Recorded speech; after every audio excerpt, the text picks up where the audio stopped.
We just wanted to start off by saying again, thank you to everyone for joining us today.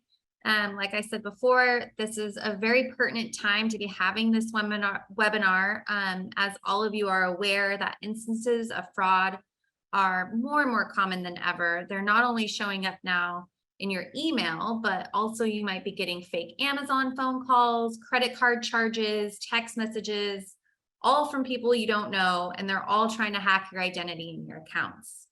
I think that this really showcases how criminals these days are becoming more and more proficient at hacking our data.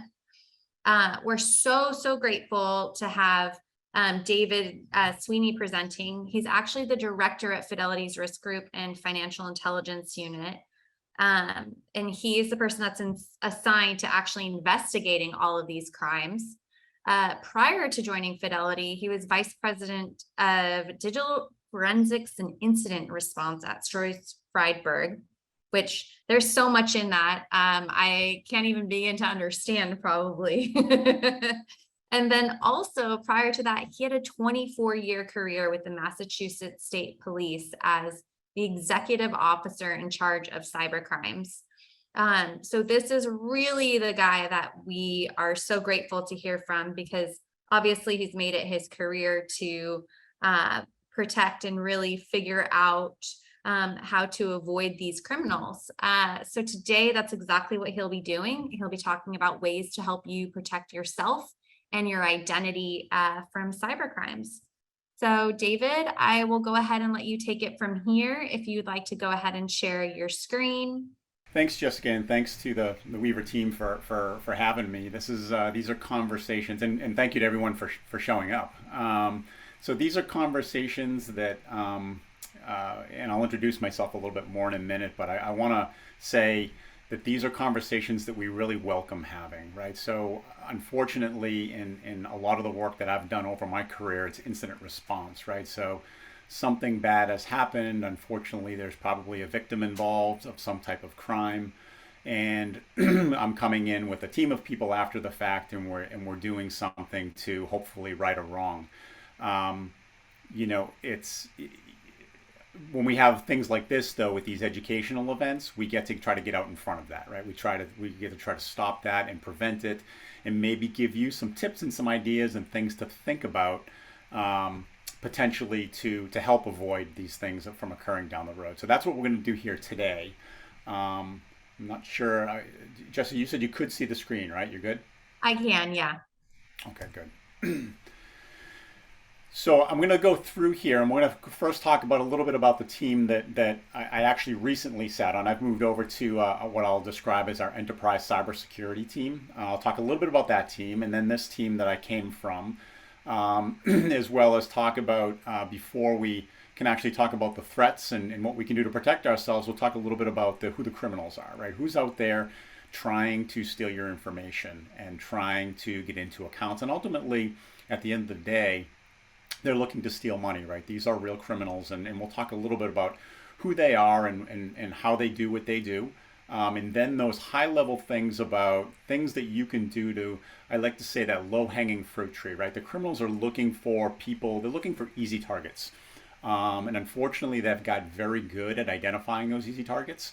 And so we'll see if we can arm you with some things to think about and be vigilant about to try to prevent from being that easy target. It used to be, that we would wondering. Well, let me talk about our unit first, and then we'll get into that. So first of all, this is the unit that I just came from. In the last couple of weeks, I've moved over to our enterprise cybersecurity group. And the way we're broken down in Fidelity is we have two different groups. So there's the enterprise cybersecurity group that I currently sit on that protects Fidelity's networks. So when you think of people attacking Fidelity, specifically our networks, our data, trying to steal data, we have a team of about 1,000 people who just every day, all day, that's all they do is just protect Fidelity and the security of data. Professionals coming from all walks of life, former law enforcement, former national, federal government officials, analysts, cybersecurity professionals from different walks of life. And again, there's a team of about 1,000 that does that every day. The financial intelligence unit that you see here is our group that specifically deals with client-facing fraud. So this is the team that looks for suspicious and anomalous activity coming at client accounts. And so what does that mean? That there's a number of things. If you can see that on all the way to the left, the Cyber Fraud Fusion Center and Investigations. There's technical investigations involved. So our team owns what we call our threat detection system. And again, that is the system that's looking for that suspicious and anomalous activity. Again, there's a number of things we look for that I can't really get into, but there are certain indicators that make those things look strange, right? And we escalate those to analysts, and they get reviewed. That's part of that fraud detection rules analysis, and we investigate those matters. And then at the bottom there of that left-hand column, you see the Client Incident Response Program, and that's a program that I was a part of when I was with FIU. And that is kind of an extra program that I believe separates Fidelity from the rest. So that is a program that specifically looks to interact with our advisors, like Weaver, and ensure that we are escalating certain problems that we see come about. So we ingest a lot of outside intelligence from vendors we contract with, right? And we're going to talk a little bit more about the dark web in a minute, and what that is and what that looks like. But these contractors we contract with, these vendors we contract with, are groups that essentially their sole business purpose is to go out and scour that dark web and look for data breach data that's been posted out there that's used by the criminals to wage attacks. So when I say data breaches, right, we see them in the news every day. There are data breaches occurring all over the place. We see them in the news every day, and they're occurring, and different types of data get stolen from these companies when they get breached. And I think we're at a point now where I would say, you know, in my career, having started, I'm going to date myself here, having started in this back when, you know, AOL dial-up was the only way to get on the internet, and everyone had one desktop computer in their house, and you know, that was the only means of accessing the internet. And when you get on, you would tie up your phone line for the entire time you were on, if everyone remembers those days. The attack surface has increased, right? And what I mean by that is there's a lot more ways that the attackers have to come at us, right? To try to get into accounts. And those are the things we need to address by doing some pretty simple things. And this isn't meant to scare anyone, but we do need to be vigilant. It really comes down to people, right? There are technology solutions in place out there that places like Fidelity and other providers and places you go on the internet use, other financial institutions use. But those technological solutions are no longer good in and of themselves, good enough in and of themselves to protect us. So there are some things that, you know, by sitting here and listening here and things that you can do and listen to and put into place for yourselves to help you make yourself more protected, put yourself in a better place. Just to complete the slide here, you'll see three other groups that FIU team consists of. And the fraud surveillance is the one that we would typically, in cyber investigations, the team that we would typically interface with the most. And that's the team that actually oversees our controls. So when you think about features such as multi-factor authentication, which we'll talk about a lot here today, My Voice specific products specific to Fidelity, My Voice, VIP access, and we're going to mention all these in a few minutes. But those controls that help keep accounts secure, that's the team that oversees those features.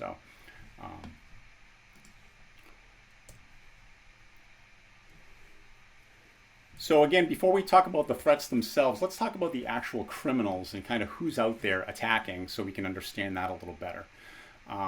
So on the right side, we'll start with desired outcome. Obviously, at the end of the day, what they're looking to do is get into fraud. They're looking to move money, right? Those are the ones we're focused on. You can really fit these groups into a few different buckets, right? The first bucket would be what we call hacktivists, right? And those are those, you know, when we see in the news, they're looking to forward some type of a social agenda, right? So you see in the news an oil company's website gets defaced because there's some group out there that's hacking into their website and they're posting some message trying to prove a point, right? Maybe an environmental group of hacktivists. That is one group. The second group would be nation state actors, and we hear about this a lot in the news as well. You hear about the groups who are looking to disrupt governments, right? They're attacking for a political purpose, or maybe they're looking to steal some type of nation trade secrets or government intellectual property. That would be the second bucket, nation state. We're not really focused on those two. What we're focused on at Fidelity would be what we call organized crime, right? So these are sophisticated groups of hackers, of cyber criminals who are out there, and they are merely trying to get into accounts for the purpose of moving money at the end of the day. And you can see the different methods of attack on the left there. You've got phishing and social engineering, password reuse, malicious software, and remote access. And we're going to talk about all of those in a minute. All things that you probably may have heard of before, and all are things that have been around for a long time. They're still being used today. There are different variations of them, and I'll talk about one specific attack we've been seeing a lot lately that kind of compiles a couple of those on top of each other. But they mix and match those, and they're getting the attackers are getting very creative with how they're coming at us. In the middle there, you see the targets. I mentioned, my career that goes way back to my early law enforcement days, and when I got into the cyber investigations. If you looked at those targets, you'd really just see financial account there, right? There was in computer, right? Mobile accounts and emails are secondary things that have come along the way. And why are they looking to get into those types of things or attack those types of targets? They're looking to assist themselves in those account takeovers. And by that, I mean, think about multi-factor authentication and think about what they can do and information they can learn if they were to get into your email account or get into your mobile account, your mobile phone account. They can steal two-factor codes, right? They can learn a lot about you if they compromise your email. They can potentially get access to all kinds of personal data if they get into that email. And it helps them take it to that next level, which again, as I said before, to the right, the desired outcome, they're looking to take over an account and ultimately move money.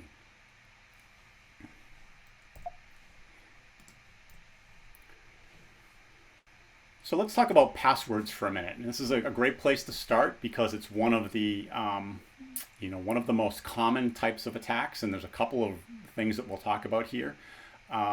First of all, so if I were to tell you, well, not if I were to tell you, I will tell you, one of the most recent surveys out there has 66% of the people surveyed reuse the same password between their financial institution, their bank, their social media, and their email. Right, same password for all three. Two-thirds of the people surveyed. So the problem there, and you probably can see, is what's called password reuse. Right. I talked about all the breaches that happen every day out there. Right. And again, let me back up 1 second about I said I'd mention what the dark web is. So the dark web is a section of the internet that's out there, and it's where the criminals hang out. This is the area that you and I do not want to hang out. There's a lot of criminal activity to take place there. There's a lot of data that's stolen and bought and sold. There's a lot of other types of crimes that occur there. It's where the criminals hang out and they buy and trade stolen data for purposes of our conversation here today. Where does the data come from? It comes again from those data breaches we see in the news every day.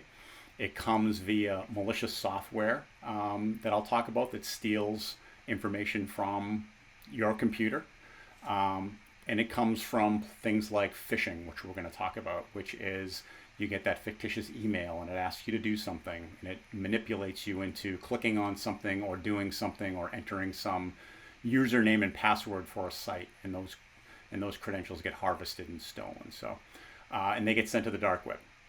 So the dark web is where the criminals hang out. How does the information get there? And one of those pieces of information that gets placed out there are passwords, and they get compromised in those few different ways. So more specifically, where are they being taken from? Web browsers. So when malicious software, and if you're not familiar with malware means malicious software. So that is malicious software that infects your computer because maybe you clicked on something you shouldn't clicked on, and you downloaded some type of malicious software that is capable of stealing passwords saved in your browser. When I say browser, I'm referring to how you're navigating the internet, right? So it's Chrome, Safari, Firefox, those browsers that allow you to navigate the internet. When you click on something, when you go to a site and you get that pop-up that says, do you want to save your credentials to your browser for next time, your username and password, so it automatically populates for you next time, you never want to do that. And the reason is where it saves that password in your browser is exactly where this malware goes and steals them from. It harvests the credentials from that area, posts them to the dark web, or takes them to the criminal's infrastructure, and they're able to decode those and use that password someplace else.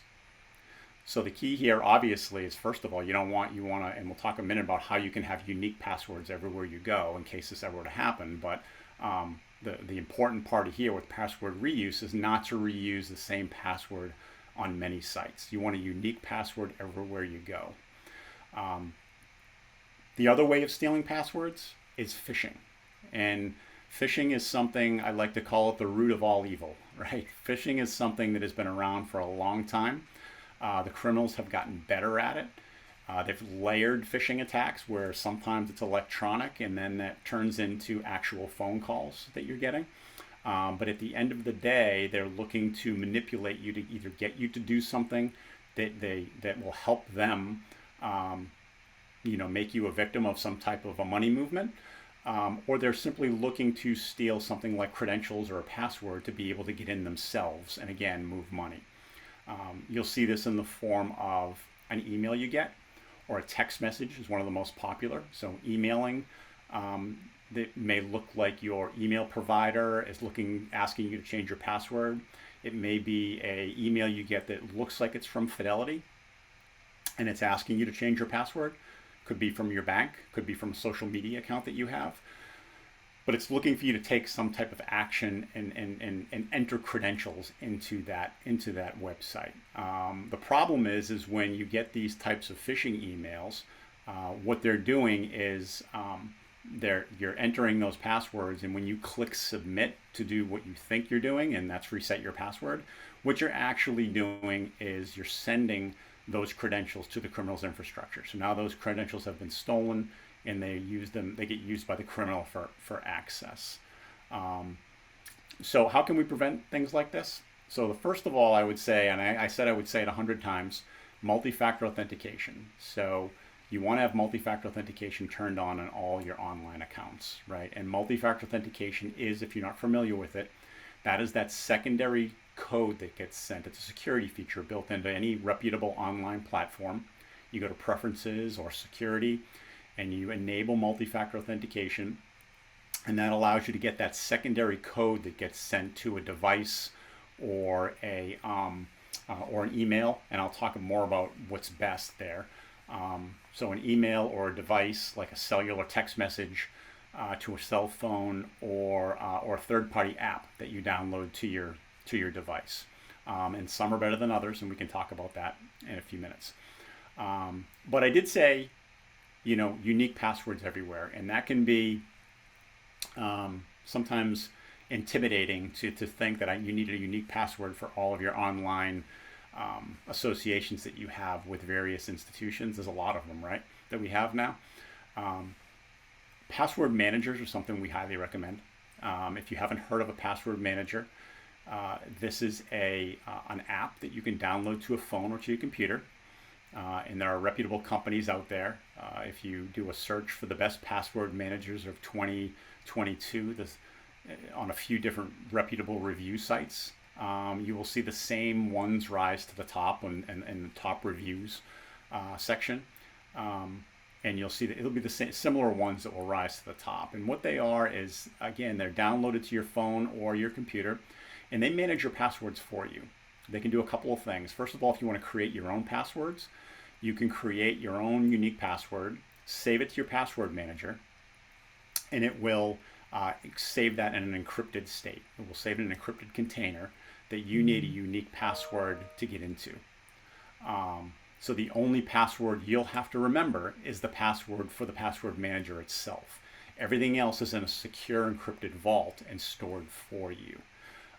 When you go to the site, let's say it's downloaded to your computer, and you go to your banking site, if you've got your password saved in that password manager, it will go to the password manager. You can select it and it will populate it for you. So you can keep all your passwords unique because they're saved in that encrypted state for you. Now, as I said, obviously you want to make sure that you've got the one password you need. The keys to the kingdom really are the one password for the password manager that you need to remember, and you want that to be something unique. In the password manager, you want to secure that with multi-factor authentication, as we talked about as well. Password managers will also create passwords for you. If you don't want to create your own, it will create a lot of long, strong passwords that will you don't have to remember, so it doesn't matter what it creates. There'll be a lot of numbers and letters and special characters, but it doesn't matter what it is because you don't have to remember it. It's going to populate it for you in the when you go to log into that site.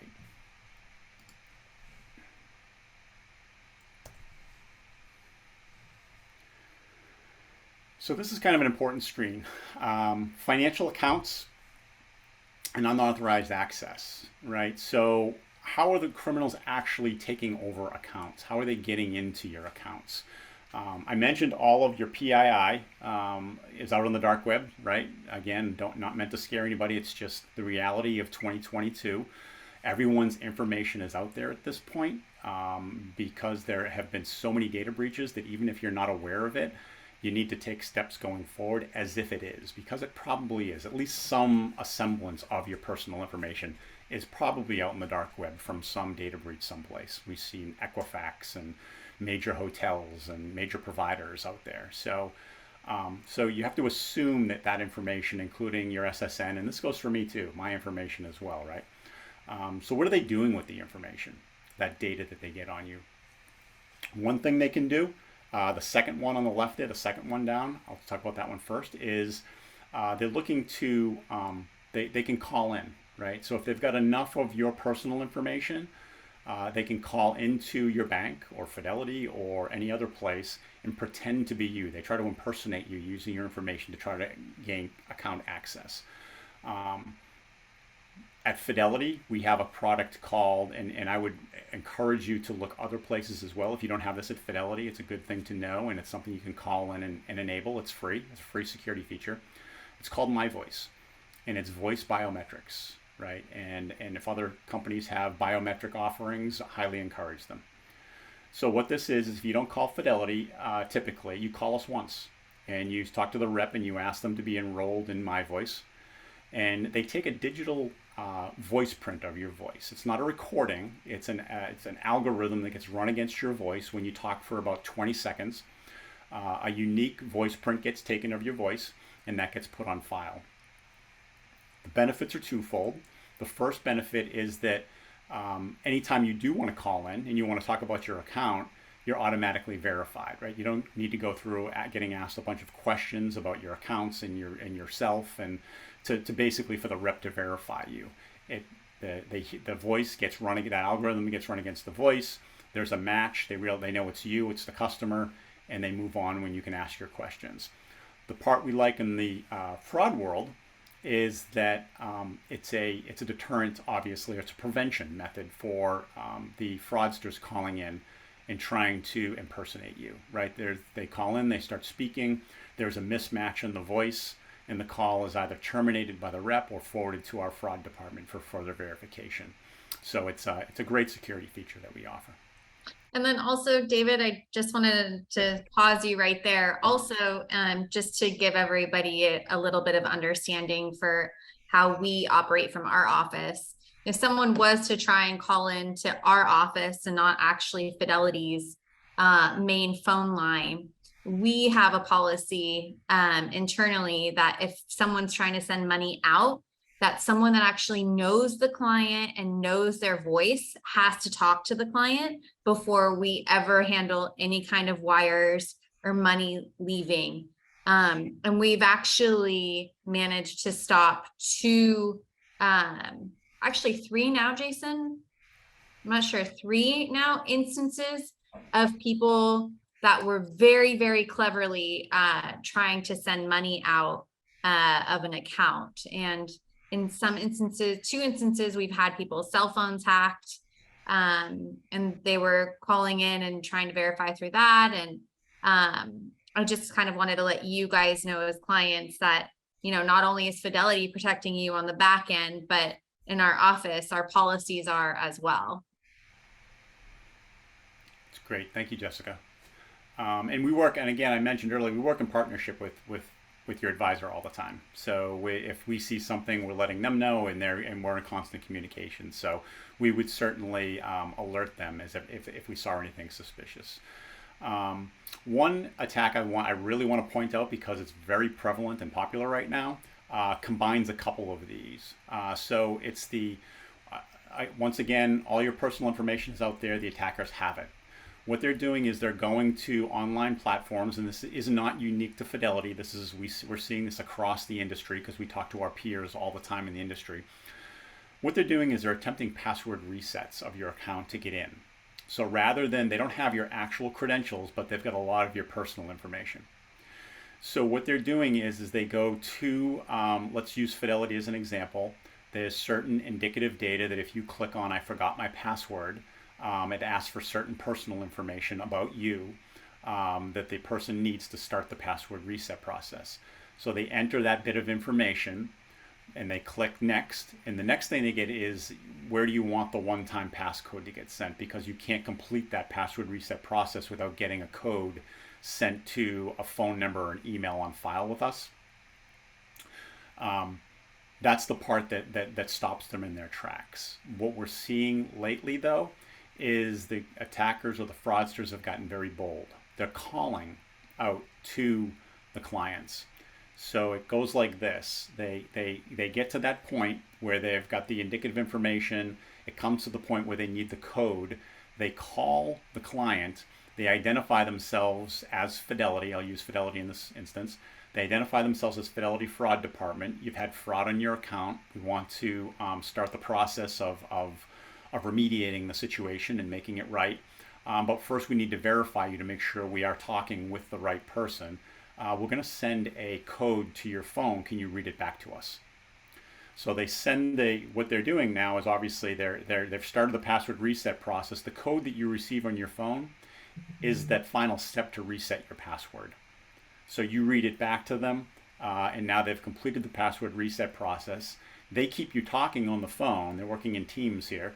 One of their criminals is keeping you talking on the phone while another one is logged into your account with a new password, and they're going through your account. So key point here, you need to be the social engineering, and there's a slide here if we get to it, but I'll mention it right now anyways. They're getting really good with social engineering. They're calling out a lot, whether it's tech support scams that we hear about, whether identifying themselves as Microsoft or Apple, whether it's, Jessica had mentioned Amazon, identifying themselves as Amazon. We need to be really skeptical about these incoming phone calls. The best bet always, if you're questioning it and it doesn't jump out at you as this is obviously a scam and you're saying this could be legit, the best bet is to hang up and dial the company direct from a known number that you have. Don't pull that. And call us as well if it's Fidelity, because we will have some kind of notification. And if there is that type of an instance, it'll generally be one of us from the office that will reach out to you first. Good point, Jessica. And I'm referring to digital hygiene in your whole life. But obviously, yes, for Fidelity and other relationships that your advisor is helping you with, and obviously they will help there. But we just want to make you aware, when you're at home and you're that first line of defense from that incoming phone call, you need to make sure you're a little bit skeptical about that and question it.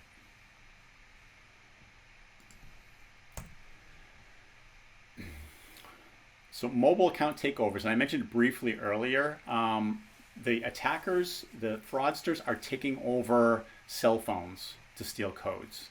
Okay, so the way it works is what's called porting a phone or SIM swapping on a phone.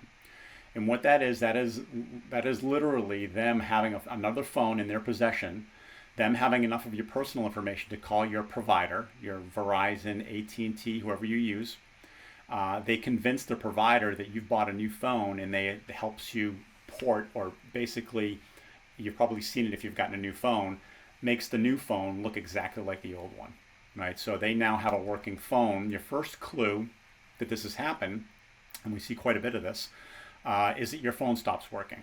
You obviously lose your cellular signal because your phone's been taken over.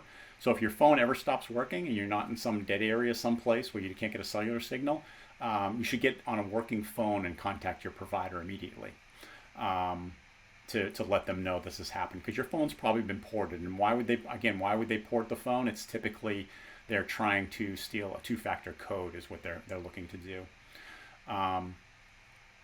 So what are preventions for this type of attack? Two things. So the first is your web portal, right? So I mentioned earlier Verizon.com, where you can go and sign in and change security features, change features in general, check your statements, lots of things you can do on the website. You want to make sure that's secure, unique password, multi-factor authentication. The other thing is once you're logged in to that, you want to go into the security settings, and you can now assign a PIN, a unique numerical PIN to your account, separate from your password, but no modifications can be made to your account unless you provide that PIN to the provider. So if you get a unique 6-digit PIN and you want to go get a new phone and get your new phone ported to, or get the old phone ported to the new one, they're going to make any modifications to your account like that, they're going to need that 6-digit PIN. That's something the attacker's not going to have. So if they somehow get into your web account, they're not going to have that piece of it. So, I should say, if they somehow get into if they get a hold of your provider and they're trying to port your phone, right? So they're not going to have that extra piece of information when the rep at Verizon or AT&T requests it. So highly recommend that. That is something a lot of people don't do, and it would stop this attack in its tracks. So highly recommend that.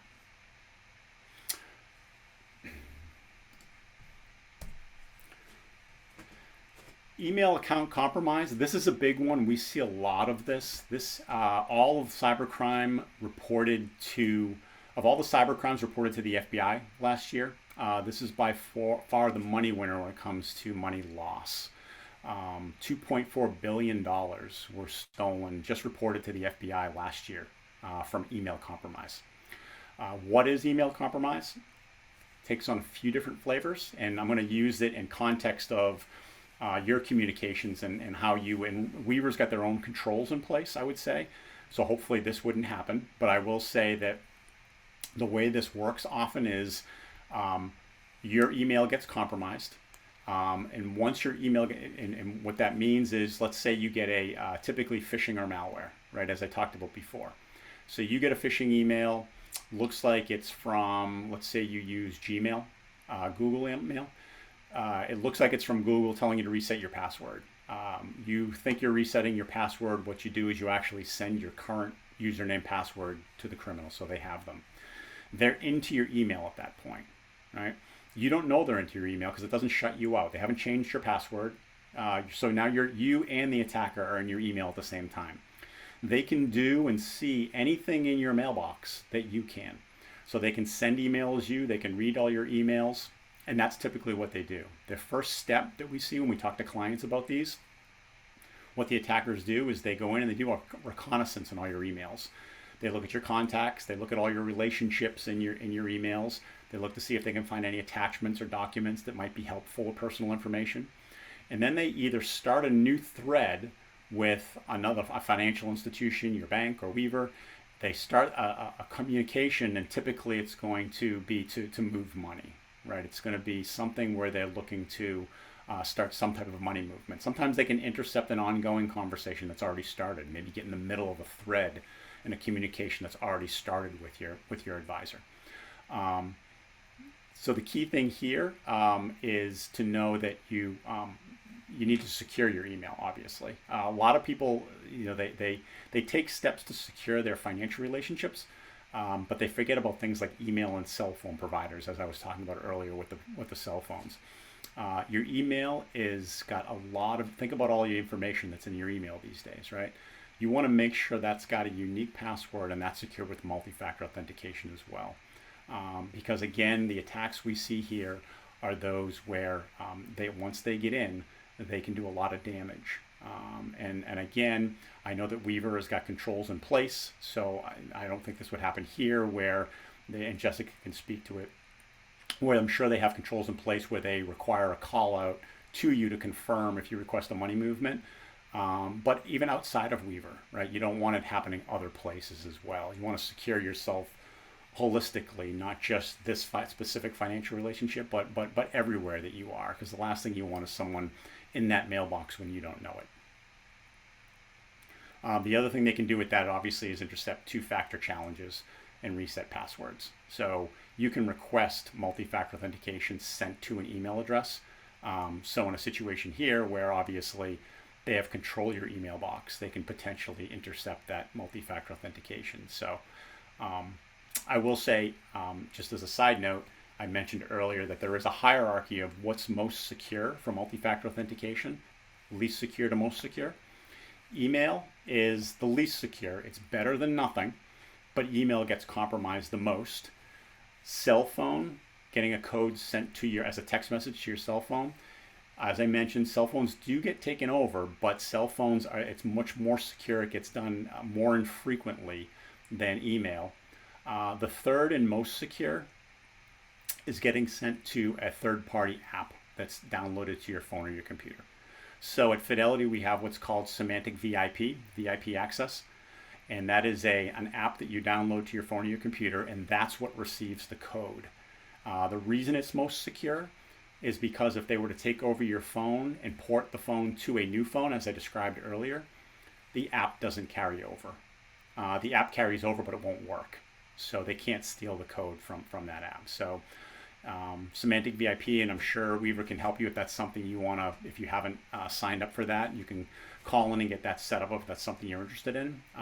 We can certainly get more information on that, but it's just that is the highest level of security that we offer for multi-factor authentication.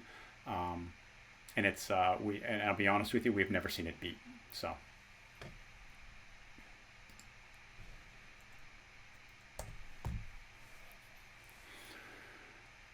Protecting your computer from malicious software. This is something we've been hearing for years, right? We've been hearing about antivirus, right? You need antivirus on your computer. You need to keep it updated. It's only as good as the last update.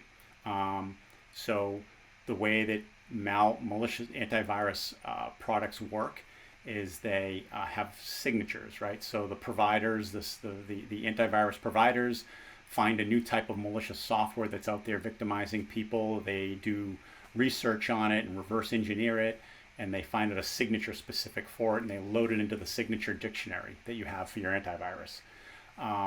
As long as you keep that updated, it's going to see that on your computer. It's going to locate it, and it's going to be able to clean it. But if you're not keeping up with your updates, and let's say the last update you did was 2-3 months ago, all those new malware variants that have popped up in those last 2 or 3 months will not be in that dictionary, so it's not going to find them. So it's important to make sure that you're keeping up with that antivirus. The other thing there would be, just while I'm speaking about updates, operating system updates, right? And this goes for both like a cell phone as well as a computer. You want to make sure you're doing those updates regularly. A lot of vulnerabilities that are patched and fixed, victims would not have been victims had they done updates. In other words, the vulnerabilities were fixed. They were patched by, say, Microsoft, but the victim never did the update, so it never got fixed. And once that vulnerability exists, which they're always going to exist, right? There's always going to be risk, but we want to minimize that risk as best we can. So you want to make sure you're staying up with those updates. And I know they can be annoying, but again, this comes back to it takes some vigilance on your own yourselves to do these things to make sure you're kept as safe as you can be. I talked about how malicious software can steal data, can steal things like login credentials from your computer. And I mentioned it steals those from the browser typically. It can infect your computer, usually via clicking on something in an email. You need to be careful with things that you click on if you don't know who it's from. But the other thing that I will say is we hear in the news a lot about ransomware, right? Something you want to be careful with as well. Ransomware works where you click on that malicious software, and what it does is it locks your computer down. And the way that the criminals are working these days is they're extorting money out of victims. So you click on something, it locks your computer, encrypts your drive. Before they lock it down, they've probably stolen some data from your computer, and they're going to use that data against you to extort money out of you. And say, so they're going to say, we're going to release this data, or we're going to we're not going to unlock your system, decrypt your system unless you pay. So various versions of that, but the important thing is to remember all the tips that I was just talking about with malware. You need to be really vigilant with not clicking on things you shouldn't be clicking on, especially when they're in attachments. And then the biggest thing here is if you ever do get infected, the thing that we recommend to clients when these things do happen is to do a complete wipe of your system. So what that means for them is you lose everything on your system, but to get rid of the malware, that's typically what's necessary. So you want to make sure you're backing up key files all the time. Make sure you have good backups. So if you're keeping, financial documents and things in certain areas of your computer or communications, you want to back those up regularly.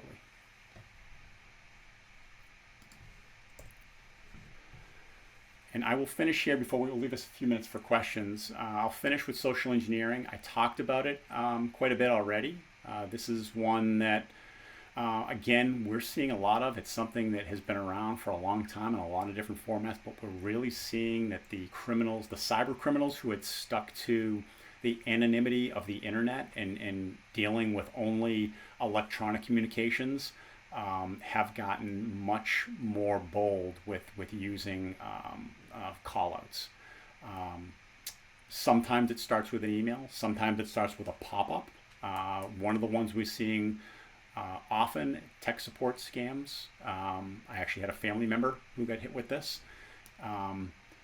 You get a pop-up on your computer because you got infected with a malware that causes that pop-up, and it says you need to call immediately because there's a security vulnerability with your computer, so call Microsoft immediately, and it gives you a 1-800 number. You call the 1-800 number, and unfortunately, the person you're speaking with on the line is a criminal. They're going to look to do one of a couple of things. They're either going to try to get complete control of your computer, which we see all the time, believe it or not. They're going to have you download a program and give them access to your computer because they're going to say they're going to fix it for you. And once they're on your computer, they have complete control of your entire computer and can see everything on it. So you want to be very leery about ever. I would recommend never giving up control and remote access to your computer like that. The other thing they're going to do is they're simply going to lead you through a couple of steps yourself, right? They'll tell you to click on some things, and they'll take you into some areas of preferences and have you click on a few things and say, okay, we think we've fixed it for you, and they're going to look to get paid. They're going to look for a credit card number and say that you need to pay them because you just fixed it. So, when you turn over the credit card number, obviously you're going to get all kinds of fraudulent charges and all kinds of fraud on that card. So those are the most recent social engineering scams. I will just reiterate the two-factor codes. If you call into Fidelity or from a number that you know or your bank, and the rep is going to verify you with a two-factor code, that's one thing. If you get an incoming call to you though, and they're asking you to read back a code, I would absolutely, you want to hang up on that call and you want to call back directly from a known number.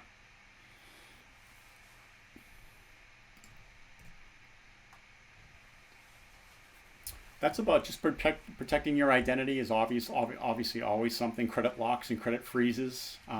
Everyone should look into those. I have them for my entire family. That is to prevent people from obviously pulling credit in your name with all of this personal information that's out there.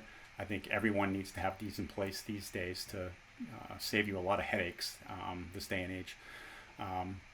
Credit locks and credit freezes slightly different, but both doing similar things, and that's essentially locking it down if someone tries to pull credit in your name, and notifying you that you need to unlock it if it's legitimate. If it's not, then it's a fraudster trying to pull credit in your name.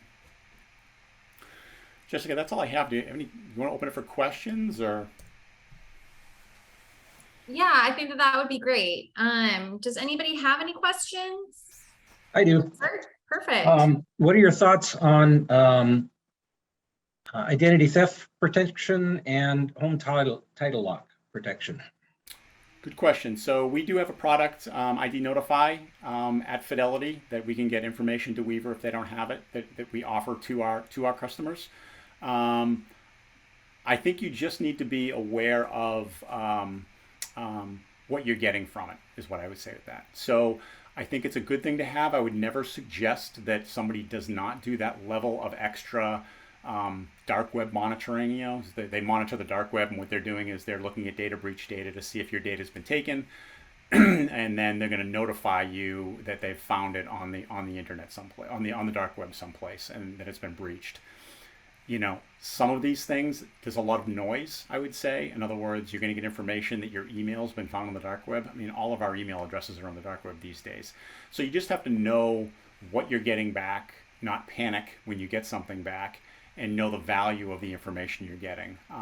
But you know, I know people who have kind of thwarted attacks on their identity by having it in place. So I would never recommend against it. Again, I would just say that you just have to know you're going to get some noise with it too. Some things that aren't really emergencies, aren't really urgent.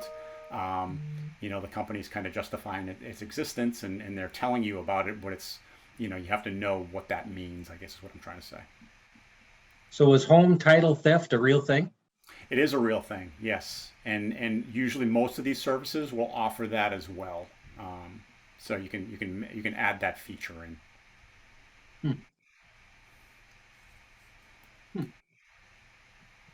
David, you mentioned before, this is John Corbett. You mentioned before about not saving your passwords in the browser. Yeah. How do you clear your browser out? Good question. So you want to go into, depending on what browser you use, you want to go into your preferences or settings and go into what's called the cache. Most of these will do this automated for you these days. So if you use something like Chrome, they know that people are looking to do this. So it'll actually, if you go into the security settings of Chrome, it will say, are you looking to clean everything out and clean out your cache and clean out your saved passwords? And you can check various boxes and say exactly what you want to do. I would recommend clearing all. Clear it out, start from scratch, and then go from there. You know, that being said, there are certain places on certain computers that are okay for that, right? So if anybody is a Mac user here, an Apple Mac user, the Apple keychain is encrypted. So you're not saving it to the browser, you're saving it to a section of your computer in the keychain, and that is encrypted. It's okay to save them to an Apple keychain. That being said, the way to unlock the keychain is the same passcode. If you have your screen lock and the whole family knows your screen lock, to unlock the screen when they want to use the computer, What? it's the same computer to unlock the keychain. So anybody who knows the password to just use the computer can also get into the keychain, which has all your passwords in plain text. So you want to judge what's your acceptance of, what level of risk are you looking to accept as far as where you store those passwords.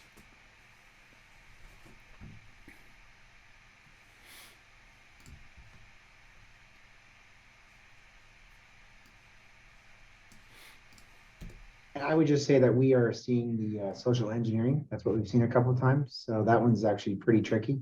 So I think we used to trust handing over our computers, you know, to people that were experts, but that's how they're actually getting into your passwords and your bank account. So just watch that one. And then also PayPal, if you have a PayPal account, that's one I see often, is that you have to change your passcode or it's been compromised, but it's not PayPal. So always look at who sent the email. And then the other one you're saying, I think just makes total sense. Always just hang up and call the 800 number you find versus accepting the call. That makes a ton of sense. Yeah, go ahead, sorry. I got a couple of questions. I think I unmuted it. So the Apple keychain thing, you said that's okay. So I use that. So that's good. Good. And so can thieves spoof your cell phone number. So let's say they wanted to call your bank and pretend that they're me. Can they, if they have my cell phone number, can they spoof and make it look like they're calling from my number, like they do when they, they call you? It looks like they're calling from my own phone number sometimes. Yes. So if you use the yes, they can. So if you use the scenario where I said you get an incoming call from someone who says they're the Fidelity, excuse me, who says they're the Fidelity fraud department, that call is going to look like it's coming from Fidelity. It's really, really easy to spoof a number. I could spoof your number in 5 minutes. It's really easy. So you don't want the what you're using to make your decision on whether you're trusting that entity. You don't want to make that the phone number, because it's going to come up on your caller ID as someone you know or something familiar, Fidelity, something like that, and it's going to. So if it matches my Bank of America phone number on my credit card, they might be spoofing that. Exactly. Yes. Okay, yeah. And they do. They often do. I was driving with a friend of mine up to LA. I'm in Palm Springs, so long drive. And I was half listening. She got on her phone. Somebody called her. It was Amazon's fraud department. And they started asking her questions. And I started hearing her like giving her the amounts that she has in some bank accounts and stuff. And I'm like, what are you telling this person? I finally, I had trouble getting her to hang up on. I said, hang up on that person. You should not be telling anybody any of this stuff. And she bought into it completely. They're pretty slick.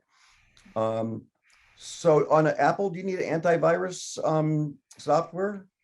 You're okay without an antivirus on an Apple, but you do need to keep up with updates. So those updates sometimes take longer than others, but you whenever you get that little red icon that says you have an update waiting, you want to do that as soon as possible. And that goes for when it comes to Apple, phone or computer.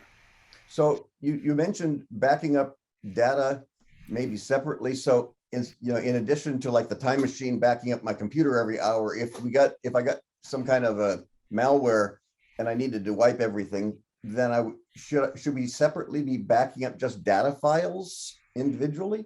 I would, for the individual, I would recommend that. So there's one thing if we were talking a firm or a corporation. For the individual though, I would have certain folders that back up specifically, as opposed to backing up the systems part of your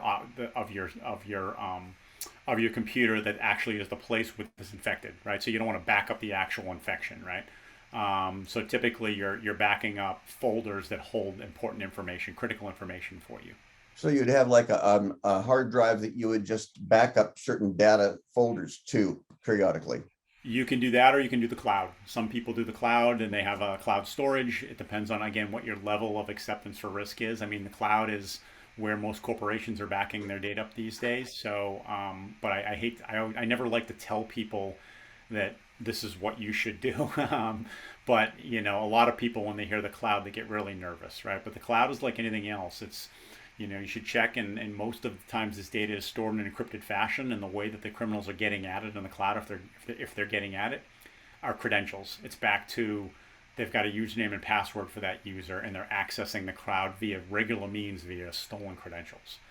So you want to secure those with two-factor as usual. I think it's on my phone. I noticed in the settings the other day that it's had a whole list of things that have been breached or potentially breached that I need to is that for real? It looks like it's in the settings. Yeah. So what a lot of the companies are doing now is it's an extra service that they're offering. It's not a pay for service. They're just telling you that if they know they can what's called hash your password. So they don't know your actual password, but by running an algorithm, they know a unique identifier for it. And that identifier, if your password is, I would never recommend this, but 1, 2, 3, 4, 5, 6, there's a unique digital print that gets created for that numeric string.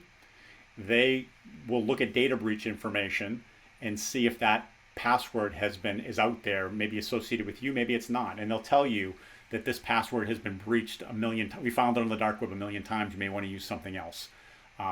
Just like it would tell you if your email has been found on the dark web. So it's letting you know that it sees that you use this username or this password or this combination of username and password, and it lets you know that it's been seen on the dark web. You may want to change it. Okay. It's what's called dark web monitoring. It used to be strictly a paid for service. Now it's something that a lot of companies like a Google are doing and Apple are doing just as part of the service they offer. So I actually have a question, Dave. Is that, so sometimes, clients are getting these alerts that they need to completely like wipe their computer. And they'll have no online access, their accounts will be restricted, because Fidelity has detected, a level of fraud on their account. Is that where it's coming from? Is that you guys have found something on the dark web and so you're doing that to protect them, or how does that Yes. work? So we do some extra detection, and I can't really get into the technical part of it, but we do on our team, we do additional, again, we contract out with those third-party vendors, and we actually get they'll give us data that they pull off the dark web, and then we take the pieces of data and we bump them up against our client population to see if we can identify some type of incident that's occurred, not at Fidelity, outside of Fidelity, on your computer, outside of Fidelity. And Wow. then we reach out. One of those things is malware. So when malware communicates, when your computer gets infected, and malware communicates from your computer to the dark web, there's certain indications and indicative information about your computer, about you.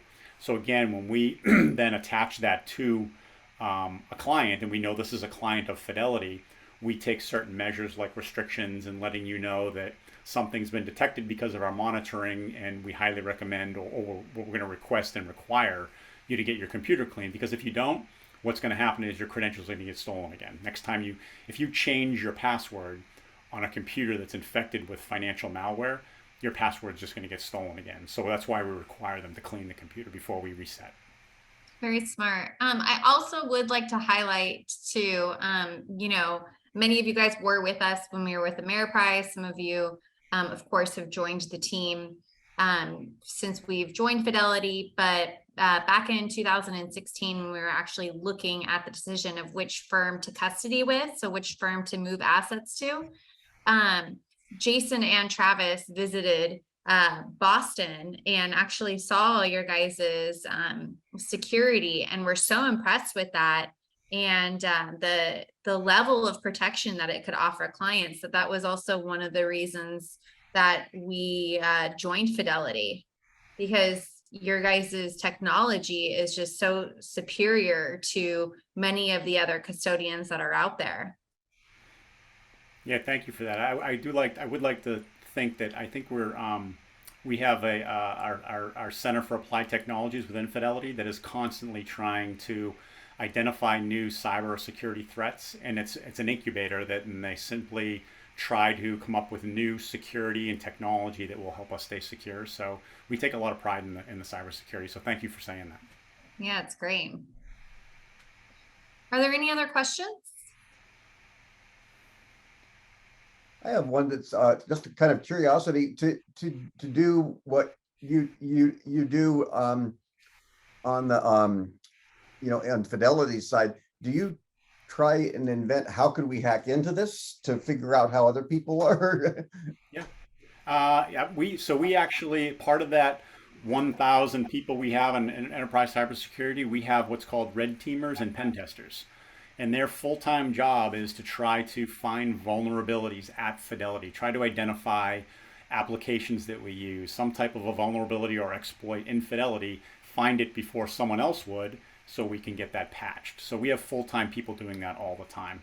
And then our FIU group, we are constantly interfacing and communicating with, again, outside peers in the industry, government agencies, federal government agencies, federal law enforcement, and sharing intelligence, not sharing customer information, but sharing intelligence on what we're seeing, what they're seeing, to make ourselves better and stronger. I don't know exactly why, but 15 or 20 years ago, I had a kid that was working for me to do my computer. So he was really good at programming and stuff. And somebody anonymously contacted him to write a complicated virus. They paid him $500. And he sent this virus on a disk to them. I don't know if it was, Norton, so that they could put viruses out there, so you needed to use Norton. I don't know, but they had him write a virus and they paid him for it. There's a real market out there for the criminals. I mean,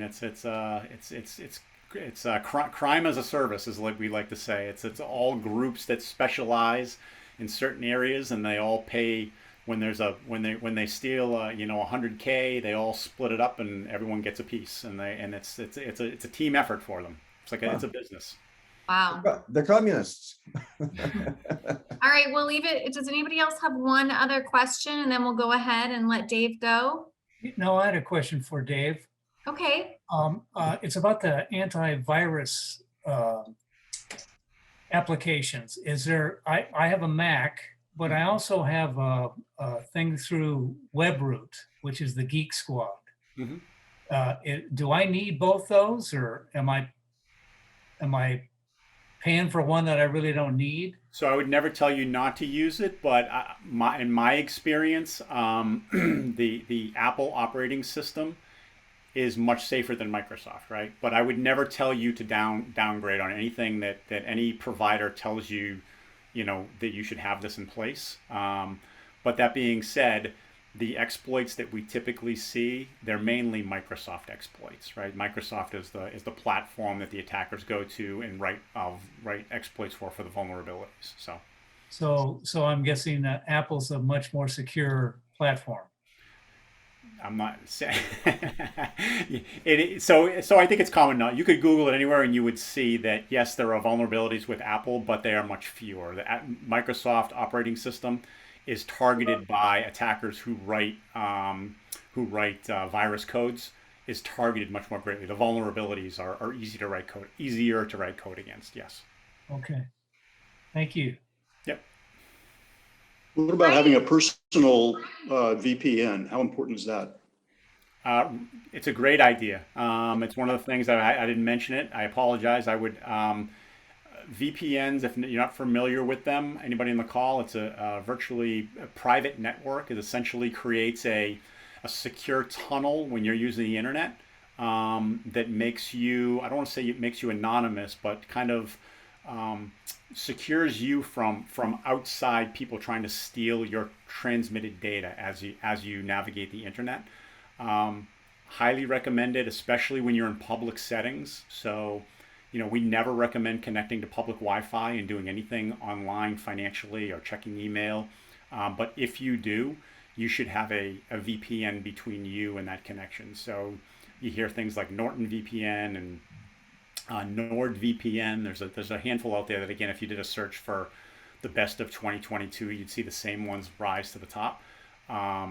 They're fairly inexpensive, and if you really want to help be more secure, then it's something that I would recommend, Larry. Yeah, thanks, David. I know Norton's been after me to sign up for theirs. Sounds like it's a good idea. Yeah, you're in a much better place if you're using a VPN. It's just something. It's really an extra level of security that a lot of people aren't comfortable with going with. But if you're comfortable with it, then I would recommend it. Thank you. Perfect. All right. Well, I think that we can go ahead and close it out. Thank you again so much, Dave, for your time today and your presentation, and just really giving us insight on ways that we can all protect ourselves. If anyone has any questions after this, we're also going to be sending out a replay of this webinar along with notes from the call. And yeah, like I said, if you have any questions, please feel free to ask. And other than that, thank you so much for everyone for joining us today. Thank everyone. you. Thank you. Thank you. Very helpful.